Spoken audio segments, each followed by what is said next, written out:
Hello, everybody, and welcome to our RV Lifestyle and Repair Club live event. It is the February 15th. I just got back from my fourth show last weekend. I was in Charleston, South Carolina, and great weather, great attendance. The people are buying. I tell you what, it's a buyer's market right now because the prices were absolutely phenomenal. Some of them, they claim below cost, and I kind of believe that because the dealers have a lot of inventory of the 22 and 23 model years, anticipating they were going to do another 600,000 like 2021, and that floor planning keeps coming available, and the new models are actually cheaper than those were. So there were some great prices. We had some really fun people coming into the seminar. So we're going to get started. We've got a couple questions that came in early. That February 1st, William Leduc or Leduc, Leduc. So sorry if I butchered that, William. If you're with us, I don't see on the side there. But anyway, William says he has a 2017 Fleetwood Storm 34S that has a bath and a half. It's equipped with he's got a Dometic, but I think that's a Dometic. Vacuum flush system. The problem I have is that the red light on the switch doesn't turn to green and the pump keeps running. I've had the in the RV shop for evaluation, and I was told it needed the 6-volt batteries replaced, which they did. When we took it out again and the same problem happened, it took it back. They tested it and stated we need to wait at least 1 to 2 minutes for the green light to come on and the pump to shut down. Then he took and so got cut off here. But one of the things with something like that, if they say you got to replace those 6-volt batteries, and Fleetwood is big into using 2 6-volt batteries hooked in series, meaning positive to negative. So you still have a 12-volt bank. But what I would have done before replacing those batteries is that if you plug that unit into shoreline power, that converter inside your RV is going to give you at least 13.2, and if the batteries were bad, 13.6 volts. So you should have been able to test the system bypassing those batteries by having it plugged in to start with. So I am not familiar with that the vacuum flush system, but I'm sure it runs on a 12-volt power supply because of how you lasted it here. But I think that, the first thing I would try is plug it in, make sure that you're getting 12-volt power to that. You can even test it with a multimeter. Brett then on February 1st said, why don't travel trailers have backup lights? And that is a very good question. I think part of the reason is that by the time you're on the far back end of that, backup lights are designed to light up the area and help you, getting in and out, maneuvering and stuff, which would do no good if you had a trailer that was sitting back 30, 40 feet behind you. It's also a good indicator that you're backing up to somebody behind you. But I guess with trailers, they probably look at the cost savings and the fact that it's, really more for assisting and backing up, which wouldn't probably help out too much in that case. So good question. We'll do a little bit more research on it. And I did see that according to my deal here, it does have a backup light function. This happens to be a CURT 7-pin tester, so you can test the back of your tow truck, and you put it in. But you do see here that you have backup lights that are part of that 7-pin.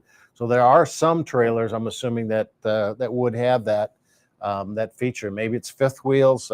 I don't know for sure. So David, Ryan then came on the 11th and said, hello, I have a question. I have a Gulfstream camper with an older styled magnetic, and I believe he's indicating Magnatech. It's a 30 amp system. My question is, if I run a 50 amp 220 to the plug-in for the camper as the source, would that be the cause of my power inverter / battery charger makes a funny humming noise and then makes the main breaker pop? If not, do you have any idea what this problem could be? And that is definitely your problem, because when you run a 50 amp service, you should not be running 220 to the plug-in, because the way that system works is if you have, this happens to be a sample one here where we have, this is a 30 amp service. But what you would have is in a 50 amp, you have two hot leads coming in, hot 1 and a hot 2. And hot 1 goes to one side of the bus bar, hot 2 goes to the other side. So you do not have 220 volts coming in there. You have two 120 volts going to each side of those breakers, and then two separate breaker 50 amps in that service. And so if you have 220 amps going to that system, you're going to burn that system up. And it's going to hum, and then it's going to pop that out. So you want to make sure that you only have one hot, use a reducer, only have one line going in, that you have one hot, hot 2 going into separates. I would say rewire that whole thing and just go 30 amp. Get rid of one of the lines, the one 30 amp hot line going into your plug-in that goes to your breaker. David Tucker says, hi, I have a 2020 Jayco Red Hawk 24B motorhome. It has a large in-room Schwintek slide, now Lippert. My owner's manual states that the slides should not be lubricated. However, not Lippert. I think now Lippert put out a video indicating you should lubricate the coupler and the jib. They specify the correct type of lubricant to use. I recently saw a video from a popular mobile RV tech that also recommended lubricating the slots where the shoes move using the same lubricant Lippert recommends. What do you think?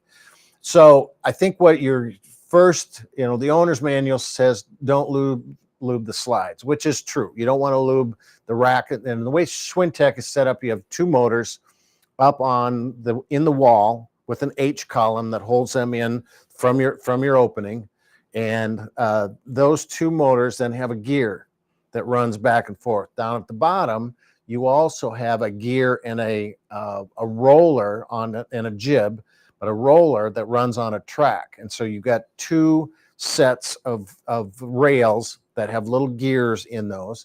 And what they do recommend is that you use a CRC heavy duty silicone, and you pull the flap back and you just lubricate the gear and the roller in those, and top and bottom. You do not lubricate any of the rails. You do not lubricate any of the other components in there. It's just those little deals. If you go to lci1.com and then go into their slide rooms and their support, they have a service manual, an owner's manual, and videos. You did say you saw that. So they do recommend those, but not running on the rails, because then you can, it will get a little too slippery on the rails and may slide out of the gear. Normand says, I have a 30 DS Forester by Forest River Class C. The kitchen slide is not centered, and the left top corner is damaging the seals. I'm searching for info to realign and center the slide out. So if it's a kitchen slide, most likely it's a rack and pinion, like a Power Gear, also owned by Lippert. And there are some adjustments with those. What I would recommend is go to lci1.com, identify the type of slide mechanism that you have. It's probably through the rail, and with the kitchen slide, those are a little heavier. Normally they're hydraulic slides, but they can be electric as well. But without being able to know what the mechanism is, if you have you said the not centered. So normally when the rails come out, you will have little adjustment bolts where those rails mount to the actual slide room itself. And then so you can take and the thing you have to do is measure from the opening of the slide to the opening of the sidewall, or not the opening of the slide, the sidewall of the slide to the opening of that sidewall, and just see where it's at. And typically you should have an adjustment point that will allow you to do that. But again, go to lci1.com and find out what mechanism you have. I'm not familiar with the Forest River, and you don't have a year, so it's kind of hard to tell. So Dennis says, I have a 2019 Integra Esteem Class C, and he says, I am not getting any power to the Lippert auto leveling display panel. I cannot find where a fuse might be. The underdash and engine compartment fuses all appear to be working. So with an Integra, that Lippert auto leveling system is going to run off the house batteries normally. And I've learned never to say always and never to say never when it comes to RVs, but usually that is the case. So the fuse would not be underneath the dash or in the engine compartment. It would be somewhere in the unit. The first place I would look is to the at the distribution center. Again, you would have something very similar to this, and you've got circuit breakers here, and this is going to be your 12-volt breakers for all your 12-volt components, which I'm positive that Lippert system will have, and you should be able to identify that. Just do a continuity test to start with. The first thing I would do, let's get that back in there so I don't lose it, would be to use a multimeter, and you can use something that's just as simple as a test light that this is something like this, and go to the component that you're looking for. Let's do a little bit of a test here. I'm going to pull out my WIFCO.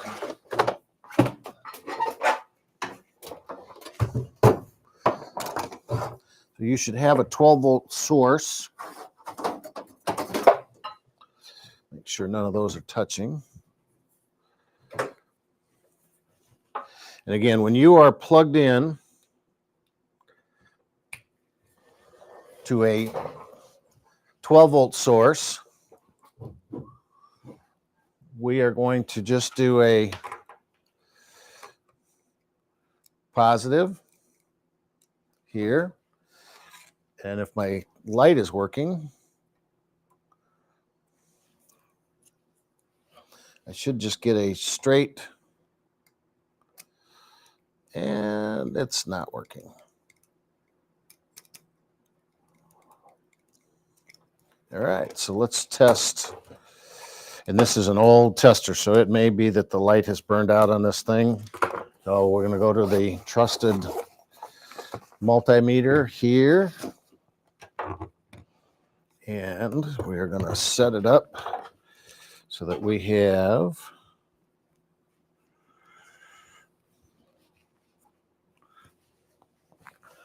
come on. There we go. Comment on the bottom.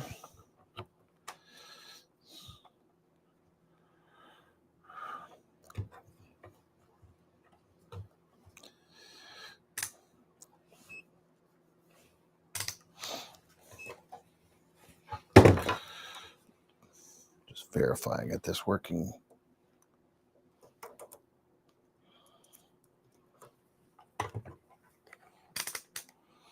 There we go.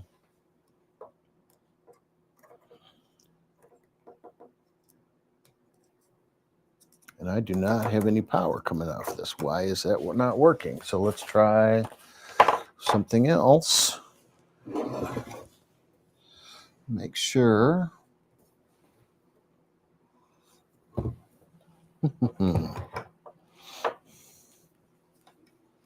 Should be able to go directly in there. Now, some of these new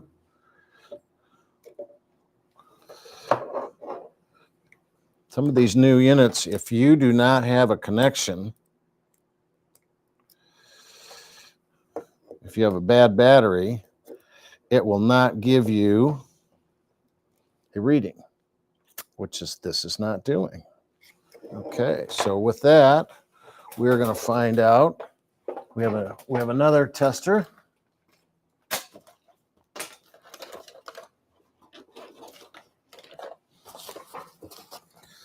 which is a non-contact voltage tester. All right. So we do have power coming in. We see here, we got the green light, and it shows.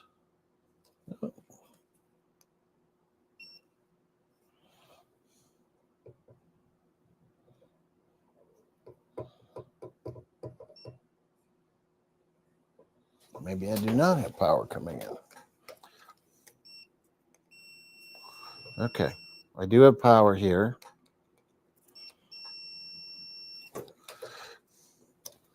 Take this out. That is correct. So I got that's my hot, that's my neutral, and that is my ground.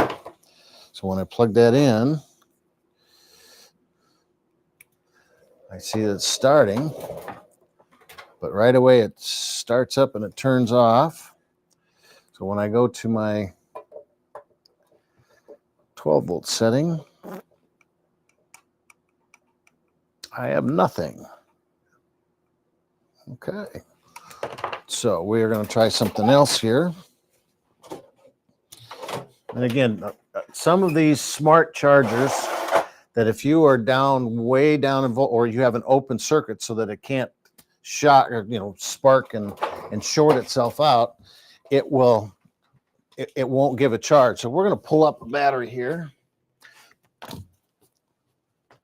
And I know these are practically dead. So let's see, we got a negative post here, positive post.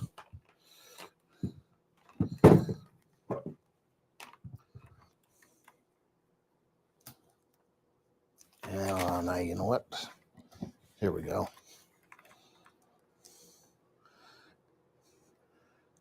2.67. That should be 12 volts. So I had it in the wrong slot. New meter, I didn't look at it. Learn how to use your meter. So now let's go back here and let's see what we get out of.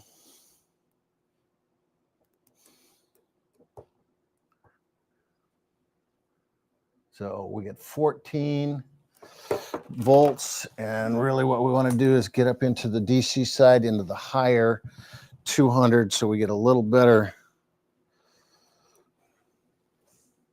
reading out of that.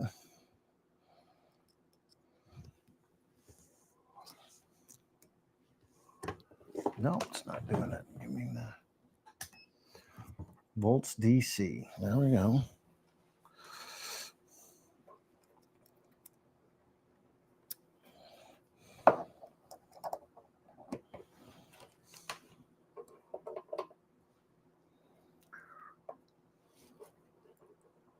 Yeah, we're still getting a lot of good readings. So we're going to put this on here and see if we get a connection on it. Now, what are we getting for voltage?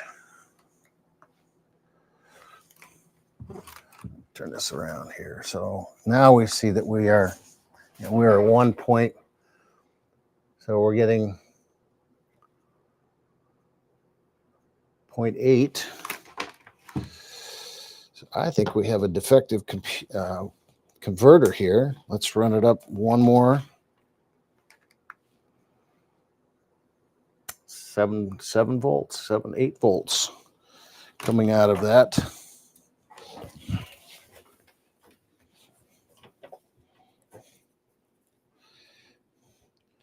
That's what happened. Our plug-in came out. Now let's try this again. Here we go. That makes more sense. Okay. Rough day today. And that is the gremlins. Okay, so now we're at 13.1 volts coming off of this. And it should be actually even a little higher than that. And let's see if I take this off. I always take the negative first and see what I can get just going. Again, if it doesn't have a connector, 13.7, there we go. Okay, 13.7. Now that's where it should be at, 13.7. And with this bad battery, it's draining this down. So my point, after all that, and you can tell this is not a fake battery, is get a multimeter, learn how to put it in the right slots. What I do like about this multimeter here is that a lot of times it's hard to get the various, the probes. You almost need 3 hands. So I could literally do this and I can see the meter. And I have unplugged it here, but anyway, so back to the question is that I would go, first of all, I'd find the Lippert, the motor for that auto level display panel. I'd find the motor, see if you're getting any voltage down there. If you're talking about the panel itself, most of the time from what I have found is that the fuse is behind the panel. So take the panel out and take a look at behind it and see. You should also then be able to take a multimeter and find out if it's coming in. Make sure you do it when you're plugged in, because if your batteries are sulfated, then you're not going to get much of a charge coming up to those, and you're going to have some problems with it. So Bill says, I'm looking for a bike rack for 2 e-bikes, total weight of about 110 pounds. I have a 2-inch receiver, but the racks that I have tried don't allow the bike closest to the RV to clear. Handlebars jam against the door. 2021,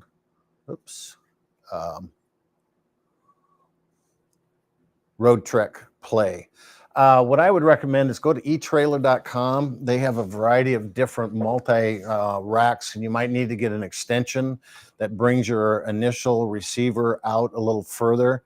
If you have a Road Trek, it's a Class B normally, and so you would have a traditional hitch on the backside, and you're just looking for something that can extend that out.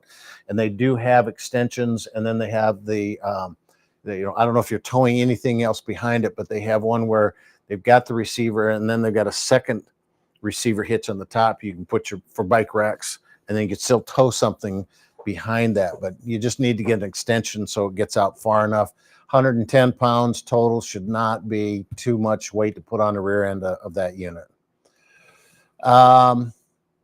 Ryan W. asks, I lowered my rear right hydraulic jack and it slipped off the wood. It went back up, but since then never comes back down. Any ideas what this could be? I should end it. It landed unevenly, half on wood, half on the ground. So it went back up, but then it won't come back down. Typically, if that happens, a lot of times what happens is the shaft going up into the receiver portion of that jack is going to bend a little bit. What I would recommend, but it won't come back down. So if there's any way you can get in and use a 2x4 or something to pry and see if that will go back down, it's very possible.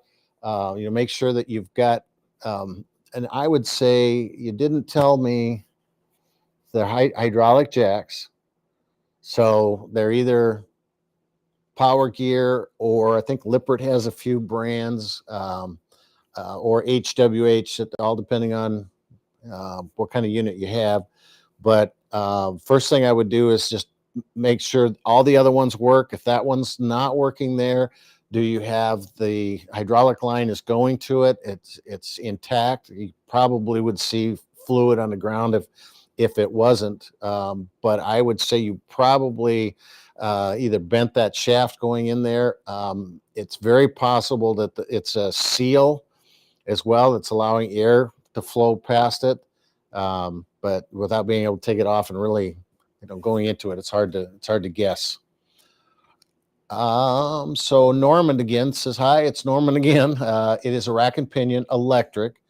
I saw 2 adjusting bolts on the lower storage compartment, one at each end, and I think they are for adjusting the level. I can't see any adjustment from side to side. Does it involve removing the sofa and dining cabin and floor in order to center it? This seems to be a big job. Look at LCI.com and did not see anything pertinent to that problem. So if it's rack and pinion and it's electric, one of the things that I would recommend is to go on the RV Lifestyle Repair Club. We did a couple of videos on slide room adjustments, showing where those bolts are and what you can do to move them, you know, in and out a little bit. So I would say try that. And, you know, I don't think it's going to require taking apart the sofa or dining room cabinet in the floor to center it. It's more being able to center the box, you know, on those rams that are coming out. So somehow it's gotten a little sideways. The other thing is you always make sure that you level the coach and secure it, stabilize it before you try to bring those rooms in and out. It may have gotten bent something too, but if you look at that video and you see those adjustment deals, but they don't pertain to yours, then you know, we're going to have to dig a little deeper and maybe get some pictures of it and get Lippert involved in it. I do not see. Let's go up the top here and see if we have somewhere. We got a download for today. Is we'll put together a useful guide to help you in looking for buying a used RV. Download it for free. Go up to the top and take a look at the download link for that. Got a couple questions that came in last week. Since we don't have anything, let me look down and make sure we're not missing anybody's question. Norman, I'm not getting power to Lippert. Paula has. Okay, Paula just brought one in. I guess I skipped over it. How big of a job is it to repair the heating and hot water heater on a 2013 Freedom Express? To repair the heating and hot water heater. So first of all, you know, one of the things that technicians normally get a little bit frustrated with, it's called a water heater. It's not a hot water heater, because if the water's hot, it wouldn't need to be heated. So that's just a little one that I know one guy from Winnebago that would always make him mad. So let's talk about if it's the heater, you know, and the water heater. So first of all, the heater, I'm not sure what it's doing. Your heater in your rig is going to work off of LP and 12-volt power. So I'm going to pull up this here. Happens to be, I believe it's a Suburban model.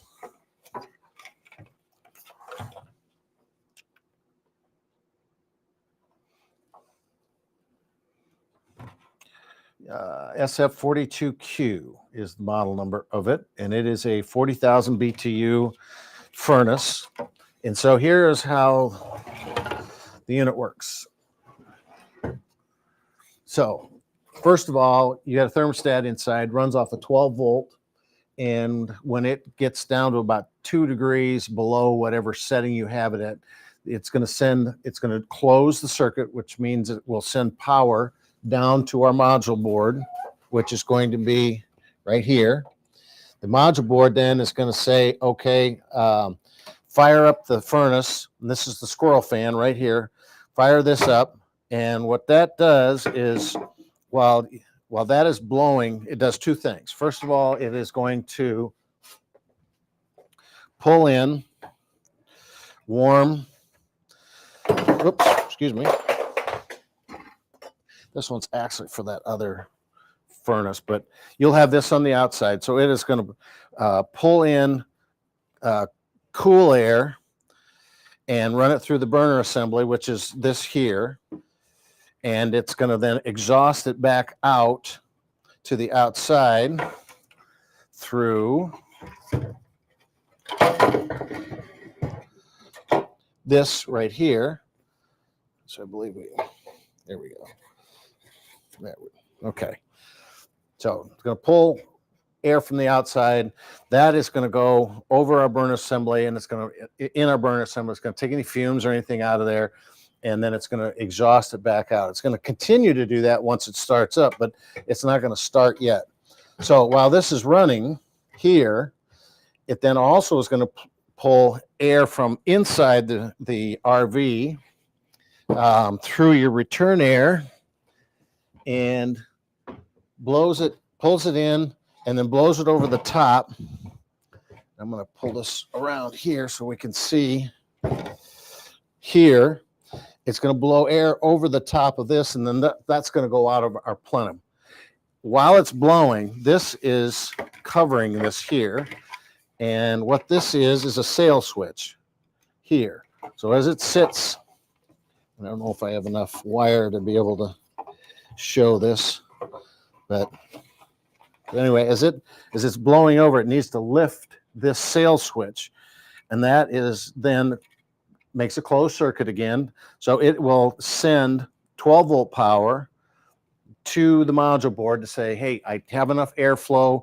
Go ahead, open up the valve and spark the unit. So then the valve, this is our line coming in here, LP, it's going to go in. Our actual valve is right in here, and this is going to be our spark assembly, that our LP line. In here is our spark assembly, and it's just a piezo, very similar to what you would have in a grill. It's also in your refrigerator and so forth, and it's going to spark, and you should be able to see it light the flame in here. But that will only do it as long as that sail switch is up and you have enough power going to it. The first thing I always tell somebody is plug the unit in. If you have weak batteries, then it's not going to blow fast enough to lift that sail switch up. It'll blow forever, cold air. If you have no fan going, then somewhere you've got 12 volts not getting here and it's not running the fan. Usually that's not the problem. It's lighting, getting heat, whatever. So once the unit starts, it runs for a while. You also then have on this backside a limit switch, which is a temperature sensor. So if it gets too hot, 170 degrees, it's going to shut down. So the three main things: you have to have power enough to get this going so the sail switch gets up, good airflow coming through here so that hot air, once it does light, that hot air goes out to the plenum and goes out into your rig, and that keeps the sail switch going, and then it also keeps this from getting too hot. So if you have any of your vents are covered with rugs or anything like that, I got a beeping going. Is that my light here? No. Oops. This telling me to shut me off. If you have any of the vents covered, it's going to build up heat. It's going to get hot. It's also going to force air back here, so it won't lift that sail switch. It's going to create almost like a vacuum in the inside. The other thing I have seen, if you've got the elephant trunks that come off your plenum and they go underneath the stove or underneath the couch and dinettes, they can get kinked. They can get obstructed, so you don't have good airflow going through those as well. And I have also seen where manufacturers put this in, put a sharp 90 for it to get out.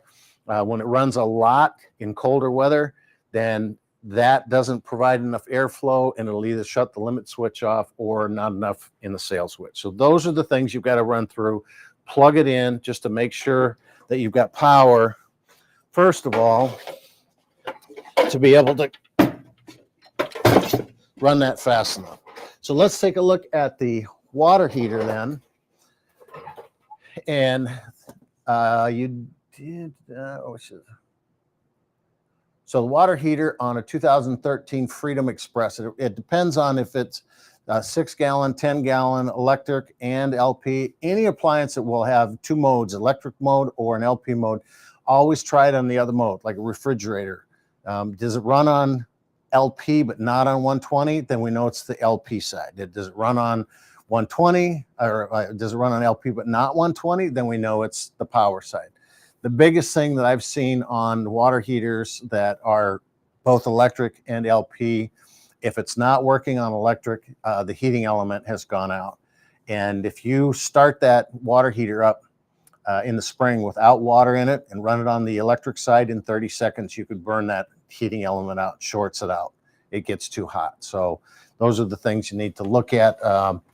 If it's just an LP version, then we have to identify that it's getting LP, it's getting 12 volt, plug it in, again, very first thing.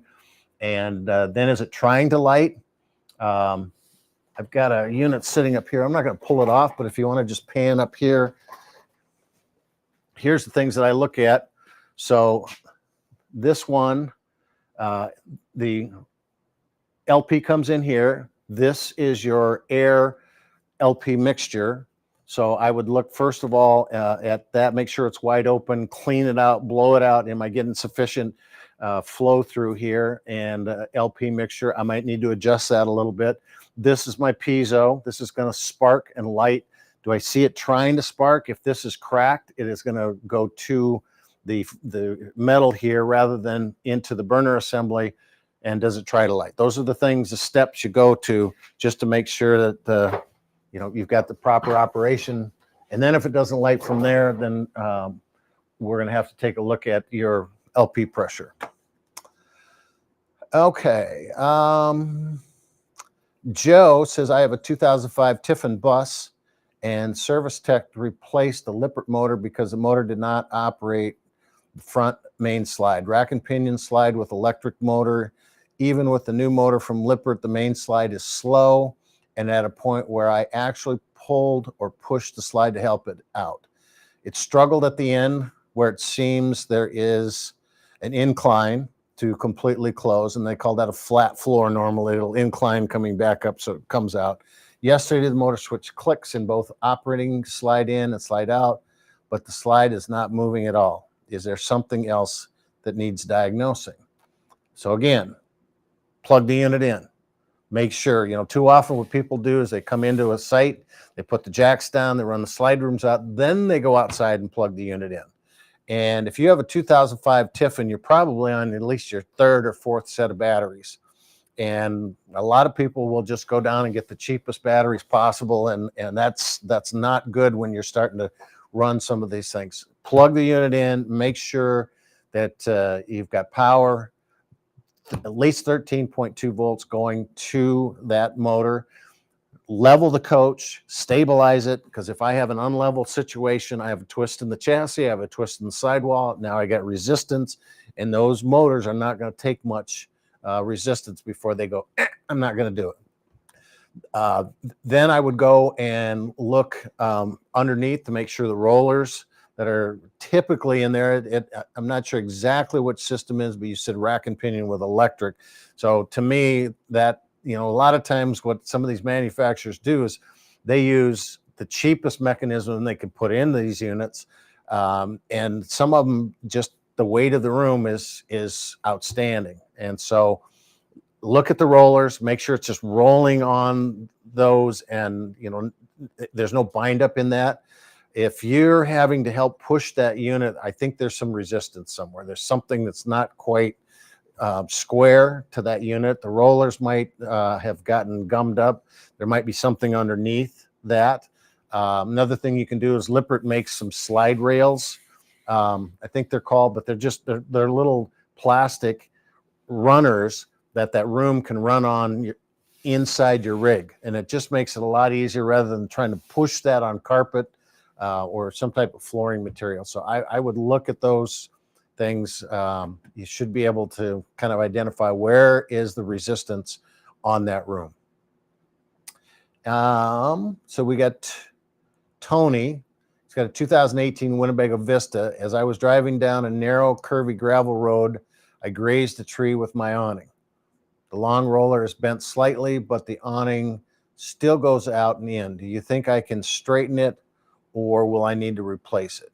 So more than likely, 2018, there's 3 different awnings that Winnebago's used. They've got Carefree of Colorado, Dometic. I think they might have gone away from the Dometic by then, and now they're using a lot of the Lippert Solero. I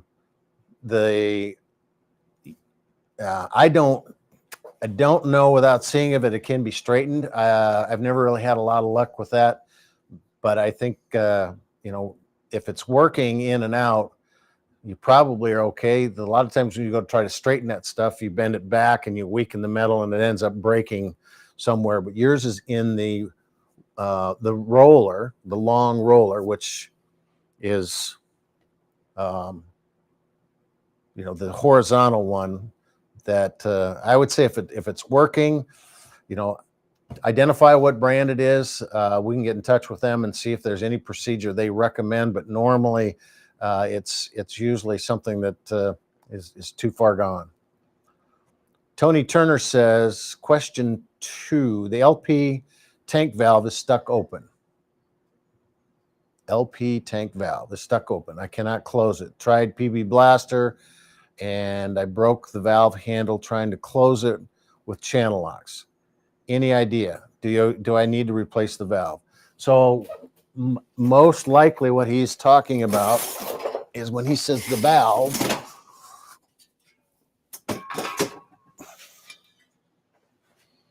there's another one up there,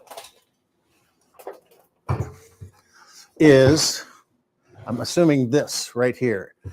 And with a triangular valve like this is what's called a overflow prevention device, overfill, which is OPD.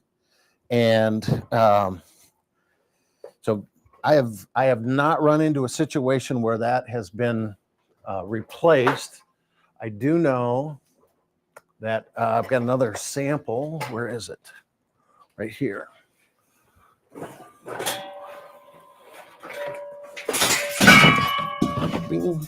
So this is what's in the inside of that.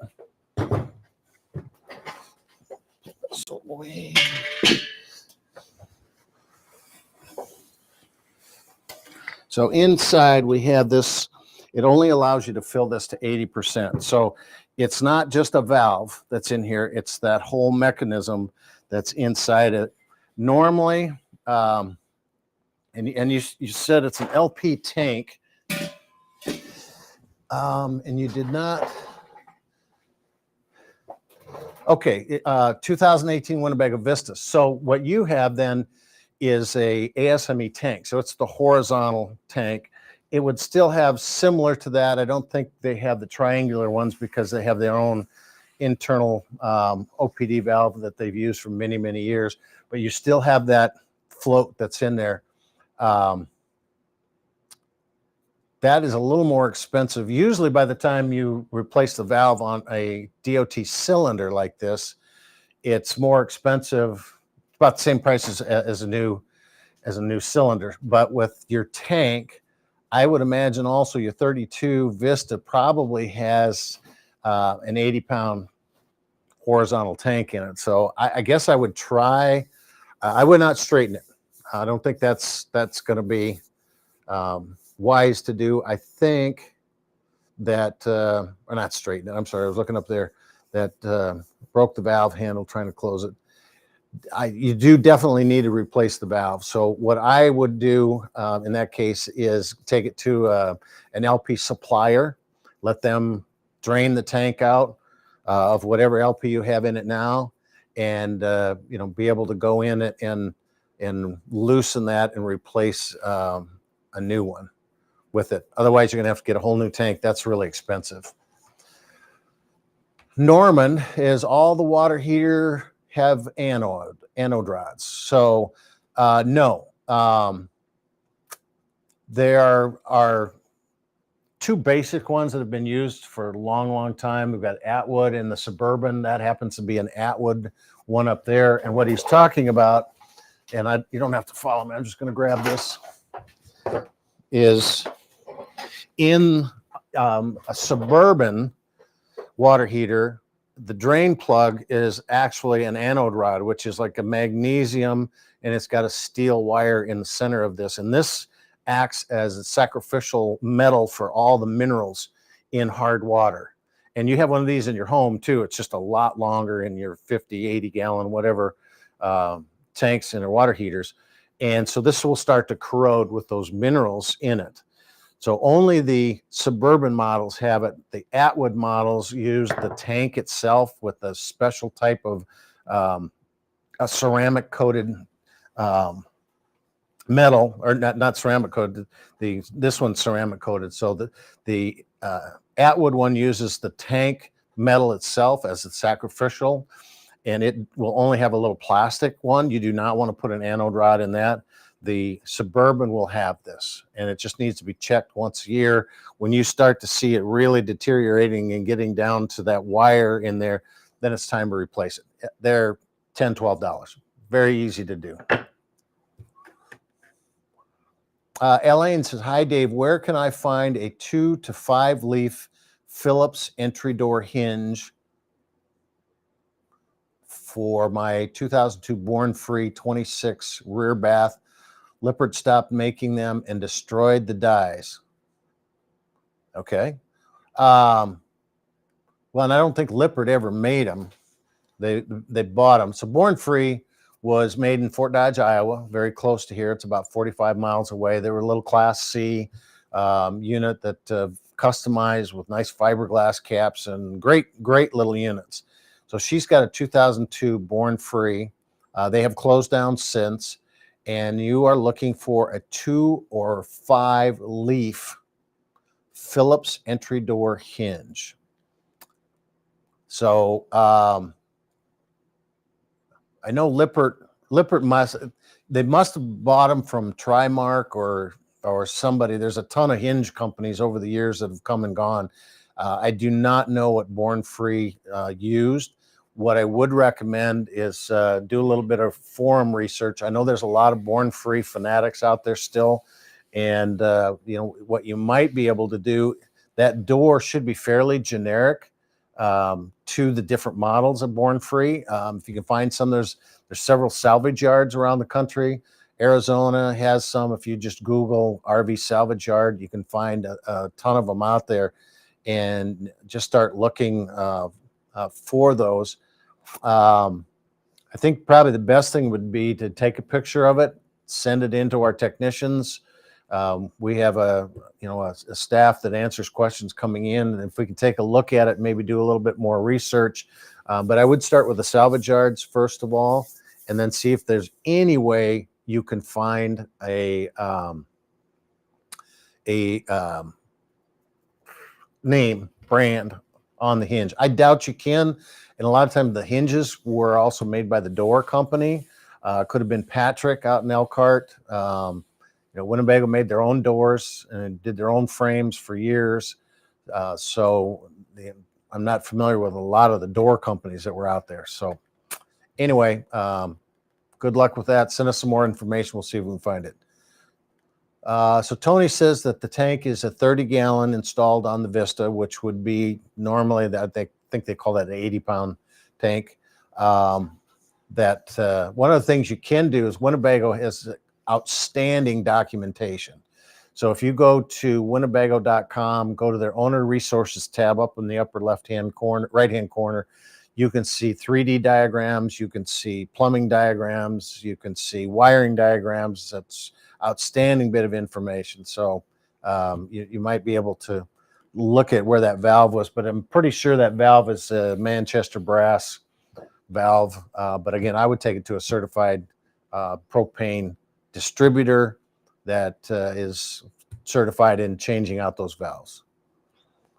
Norman says, do you have to get ASME/DOT tanks certified after 5 or 10 years?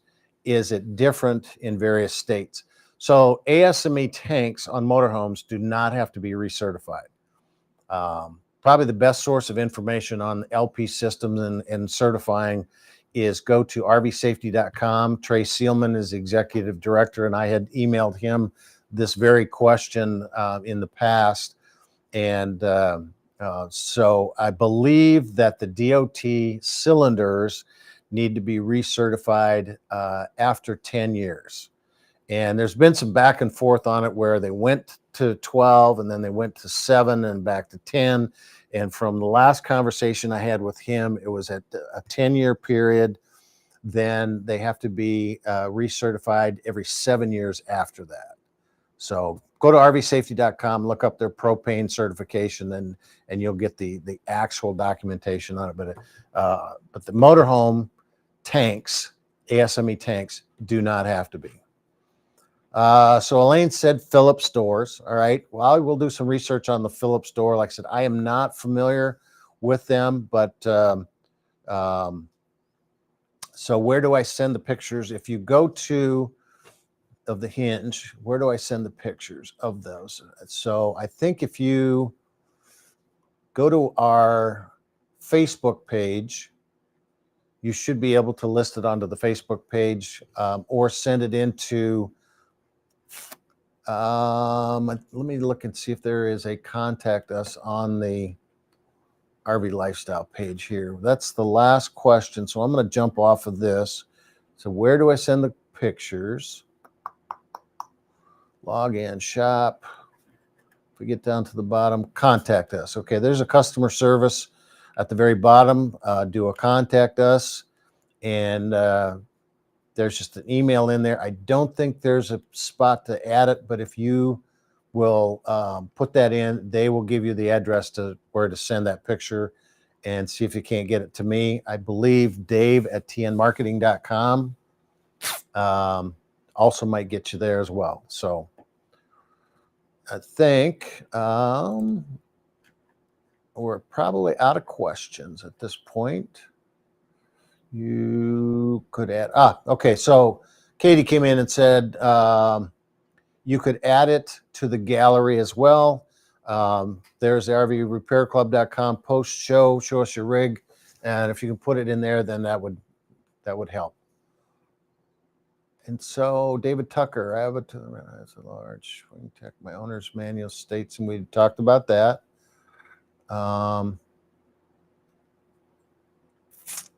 Yeah. All right. Well, with that, I think we are just a little bit early, but I don't see any more questions that are coming in, and some of the older ones were taken care of. Let me do one more here. I got one that came in on the 17th from Grady, who has a 1999 Holiday Rambler Endeavor and is wondering how I replaced the tile and subfloor around the toilet after a toilet leak. And we did replace a toilet in a 2000 Winnebago Brave that we put a new higher toilet into. And what you're going to have, you got a tile and subfloor. Normally what the so you've got plywood flooring that's the top of your floor substructure that would be similar to this.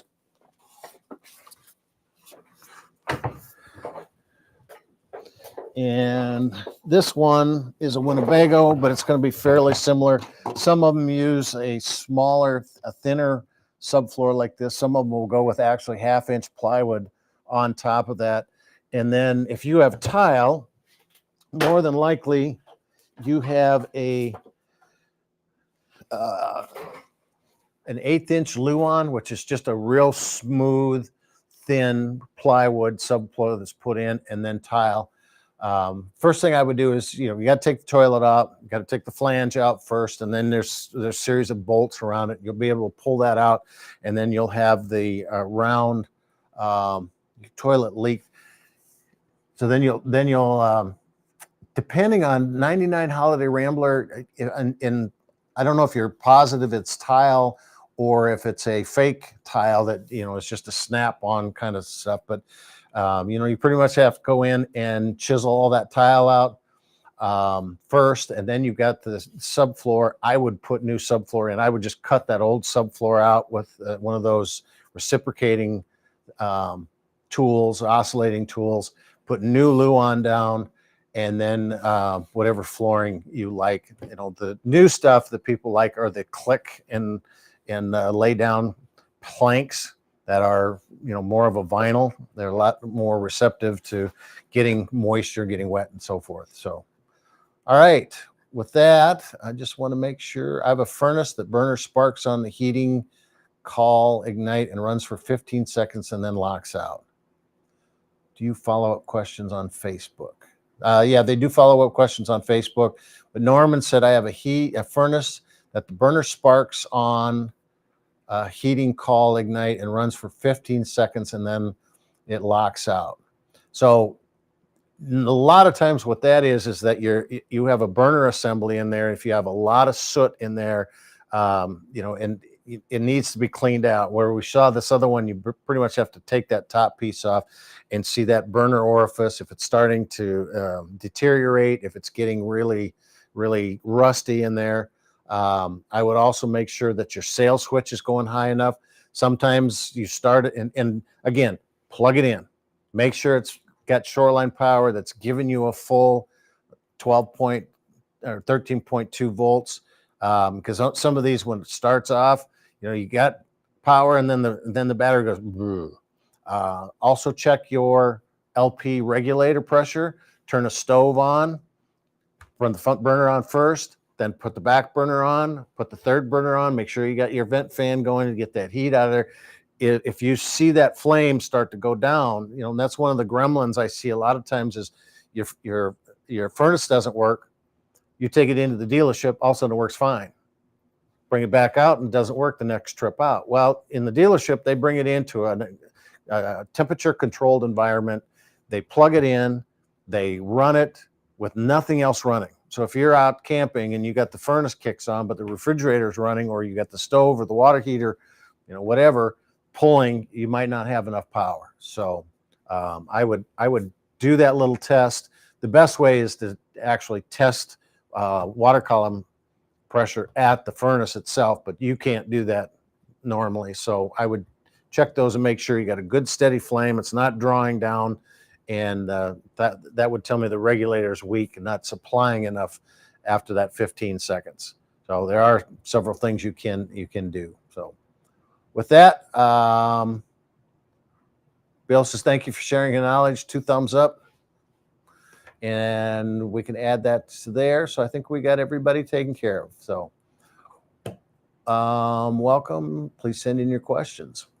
With that, I appreciate everybody joining us, and load up your questions for next month. We will come back here in March. I can't even believe it's already February, but March, and enjoy the nice weather if you have it up here in the upper Midwest, the limited snow, and